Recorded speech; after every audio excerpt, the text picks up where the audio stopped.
Hi, I'm Luke Ayers. What lens, or how do you choose a lens? All right, if you're just starting out or something like this and you're just like, okay, maybe you've gone so far as to get a camera. That was difficult. Now, oh my God, the second part is, what about a lens? How do you know what a lens is? How do you read a lens and understand what a lens does when you see it, whether it's on the internet or in a shop or something like that?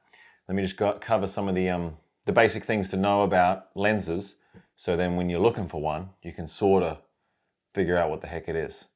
Okay, so I got a bunch of lenses here.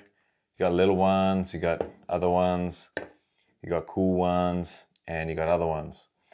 And okay, so basically the purpose of a lens is to channel light into the camera. Channel, like a river, you want to channel the light. You want to give the light someplace to go into the camera.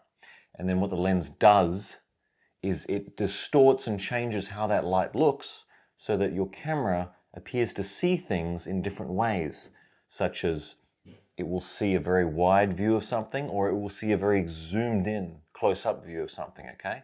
So the reason why there's a bajillion different lenses is because there's so many options, okay?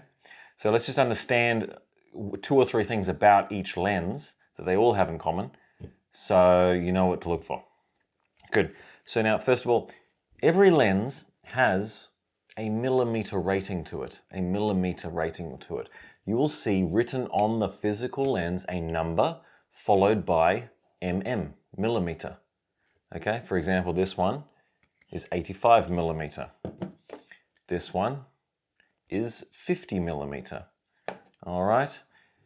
The millimeter means simply how zoomed in the lens is. The higher the number, the more zoomed in.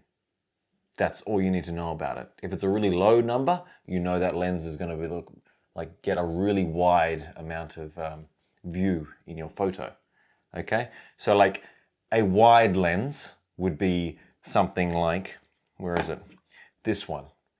This lens here is 20 millimeter. 20 millimeter. That's pretty wide. Like if you had a small bedroom, real estate does this. You have a small bedroom, you want to make it look like a mansion, you use a wide angle lens with a low millimeter number such as 20 to make this tiny bedroom look like a castle, okay? That's why you're so disappointed when you go for the inspections, because someone did their job right in the real estate photography. Good. So that's what millimeter is. The smaller the number, the more wide it is. The higher the number, the more zoomed in. Okay. Now, aside from, these 3 all have one number on it. This one's 20 mil, this one's 50 mil, this one's 85 mil. Now, there's 2 kinds of lenses in general. Ones that can zoom in and out, and ones that don't. These 3 all don't. As in, when you look through this on your camera, you will see, however zoomed in it is, but you can't turn something on it or adjust something to make it go any wider or any more zoomed in. Okay? There's a fancy name given to this, and it's called prime, a prime lens. The word prime comes from the world of optical stuff, and it's complicated, so you don't need to worry about it. But prime means a lens that's a prime lens means it don't zoom in. Okay? And any other lens is called a zoom lens, such as this little fella. Now, if you look on this one, it will have 2 numbers. This one here is 14-45. That means it can zoom out as far, it can zoom out as wide as 14 millimeter, and it can zoom in as far as 45 millimeter. So that's showing the zoom range on a lens. Okay, so it'll have a little number and a big number. And depending how far apart those numbers are or close together, blah, blah, blah, that's how much of a zoom a lens has to it. Okay? Did you know that? All right. And then it might also have markings on the lens itself down the side of it, which show as you zoom in, oh, okay, now it's zoomed into 25 millimeter. Now it's zoomed into 35 millimeter. This sort of a thing. They're all different and stuff like that, but basically unless someone's an idiot, they always include the millimeterage on the lens to show you how zoomed in it is, okay? And you can look on the internet for just examples. What does 20 millimeter look like? What does 35 millimeter look like? What does 50 millimeter? You know, and it goes really far into the hundreds, like 100 millimeter, 200, 500 millimeter. If you want something for bird watching, it's like 500 millimeter, 600, 700, 800, 1,000 millimeter even. But that's super expensive stuff. If you want super wide, you want to go super low. Super low, like 14 millimeter is super wide, okay? And then a normal lens, you know, it's completely arbitrary, but a normal lens is 50 millimeter. That's about in the middle. It's not too zoomed out, it's not too zoomed in. It's like normal, all right? Some people say this approximates the zoomage of the human eye. Don't know if that's true or not, but maybe, all right? For portraits, I always use this one, 85 millimeter, okay? It's zoomed in a little bit more, so you just get a little more action in on the face, you know? You know, you don't have to worry about, you know, other things, because you're so zoomed in, you get a nice headshot or this sort of a thing, okay? Good.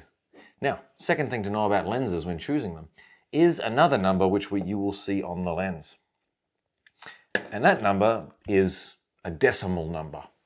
For example, this lens is a 20 millimeter, then if you look down, it has another number. Now, ignore that first little ridiculous thing. It has another number. This one says 2.8, 2.8. This second number that you will see on every lens, unless someone's not good, the second number shows you not how zoomed in it is, but how open or closed the hole in the lens can be. I'll show you on this one because it's more obvious. Okay. Now it's open, now it's closed, okay? Now, this is called aperture. The word aperture is fancy and it literally means a hole. An aperture means a hole. And this secondary number on the lens tells you how wide open that hole can go, okay? Because if the wider, more open the hole of the aperture can go, two things happen. One, you can let in more light into your photo. So if you don't have as much light around you and your photo's looking too dark, you can open up the aperture, make the hole wider, so then more light comes in, makes your photo brighter, okay? The second thing that aperture does is, and this is just scientific mumbo jumbo for how this works, but this is what happens. The more open the aperture is, the more blurry you can make the background behind whatever you're focusing on, okay? So for example, this beautiful portrait lens is an 85 millimeter. It's nice and zoomed in a bit. Whereas this one was, 2.8, which is pretty wide. This one is 1.8.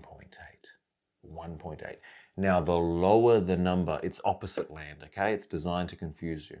But the lower the number with the aperture, the more wide open the hole is, okay?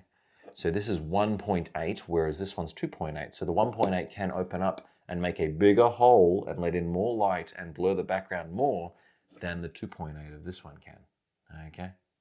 Now the lens never shows you how small the hole can go, so it doesn't write that on the number. It just says the number, which is what's most important anyway. We want to know how wide open it can go, as in how blurry we can make the background and how much light we can let in, okay? And every lens has different things on it, okay? This 50 millimeter, it's also a 1.8. That's lovely.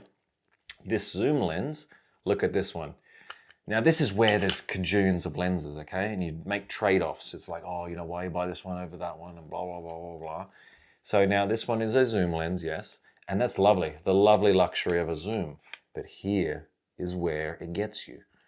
Because if we look closely on this one, you will notice that the aperture only opens up to a maximum of 3.5 on this one, which is not as wide as that, and certainly not as wide as that, okay? So you're going to find that, the photos will tend to look a bit darker with this one, and you won't be able to blur the background as much as you can with something else. Hence why you get into this mind game of, oh, should I get that one? Should I get that one? This sort of a thing. Now you'll also notice this one actually has two aperture numbers on it. This one says 3.5 to 5.6. Because this is a zoom lens, it gives you two numbers. Because when it's when it's zoomed out, it'll show you the first number. It can open up to 3.5. But when it's all the way zoomed in, it can only open up to 5.6. Okay? In terms of, things like that, 5.6 is an even smaller hole. Okay? So you get the thing. Now, this is a not so expensive zoom lens. You can get, other zoom lenses where the aperture will open wider. But that's what you pay the money for. Okay? Now, the other little thingo is, why would you get a prime lens that can't zoom when you can get a zoom lens? Well, one of the simple reasons is basically usually, not always, but usually prime lenses can open up the aperture more than a zoom lens, okay? Unless you want to get a super expensive zoom lens, okay? And even then, it still doesn't open up quite as wide as a prime lens can. Secondly, generally, not always, but generally prime lenses, because they're only constructed to just see one level of zoomage, generally, it's generally a bit clearer, okay? Because the glass is just specifically, organized together to make that amount of zoomage look clear, okay? Whereas a zoom, you're getting like 40 different lenses in one, right? So it might look, okay from there, but when you zoom in, maybe it looks not as sharp, and it can change throughout the zoomage. These are tiny little details that you can go into forever and just nitpick over. But the much easier way is to just grab one, put it on your camera, take some shots, see if you like the look of it, because the rest is really objective, and you can watch a trillion different reviews and stuff like that on, I think this one's slightly better than this one, and the brand's also important. You've got to trust the brand that you're with, because that's where we make our money. Okay, so just give us your money and you'll be fine, and then all your photos will look great. Okay, good. So look, when you're buying a lens, there's the two things: how zoomed in it is, which is the millimeterage, and the aperture, which is the secondary number. That's got a fancy name. It's called f-stop. Doesn't mean anything, okay? But the lower the f-stop, the more wide open the hole is, okay? And with the zoomage, the lower the number, the more zoomed out it is. The higher the number, the more zoomed in it is. Good, I'm done talking. Did you learn something? Good. So, yeah, that's all you need to know. You can pick up any lens and you just have a look at it. That's what the numbers mean. Hope this helps. Good.